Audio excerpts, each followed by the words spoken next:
இப்போ ரீசெண்டாக social media முழுக்க ட்ரெண்டிங்கில் இருக்க இந்த பையனோட பேரு தான் வேடன் என்கிற கிரண்தாஸ் முரளி. வேடனோட அம்மா இலங்கையைச் சேர்ந்த தமிழ் தாய், வேடனோட அப்பா கேரளாவை சேர்ந்தவர். நம்ம வேடனோட அம்மா இலங்கையில் பட்ட கஷ்டங்கள் எல்லாத்தையுமே வேடன் அவரோட பாடல்கள் மூலியமா இந்த உலகத்துக்கு வெளிப்படுத்த ஆரம்பிச்சாரு. തെരുവിൽ പസിയിൽ മരിച്ച ഇളമനസ്സുകൾ ഇളനിലങ്ങളായി മാറുമല്ലോ. കാലം പല കടന്നവർ വാഴുമല്ലോ.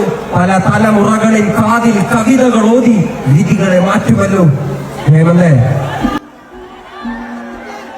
அது மட்டும் இல்லாமல் இன்னைக்கு சிலர் சாதி வெறி பிடிச்சு இனவெறி பிடிச்சு அலையிறவங்க எல்லாரையுமே வெற்றி செய்கிற விதமாக வேடன் ஒதுக்கப்பட்டு வரும் மக்களுக்காக தன்னோட குரலை கொடுக்கிற விதமாக சில பாடல்களை பாடியிருக்காரு. அப்படிப்பட்ட வேடனை இன்னைக்கு ஆட்சி அதிகாரத்தில் உள்ளவங்க கைது பண்ணுறாங்க. முக்கியமாக வேடன் மேலே தவறான பொய் கேஸ்களை போட்டு அரெஸ்ட் பண்ணியிருக்காங்க. இப்போ இது எல்லாம் நடந்துக்கிட்டு இருக்கிற இடம் கேரளா. பட் உணர்வுகள் எல்லாமே ஒன்று தானே. இங்கே ஒருத்தன் எல்லாரும் சமம்னு சொன்னால் சில பேருக்கு பிடிக்கிறது இல்லை. அப்படி நாங்கள் தான் உயர்ந்த மனிதர் உயர்ந்த ஜாதின்னு நினைச்சுக்கிட்டு இருக்கவங்க எல்லாருக்குமே வேடனோட பதில் தான் என்னோட பதிலும்.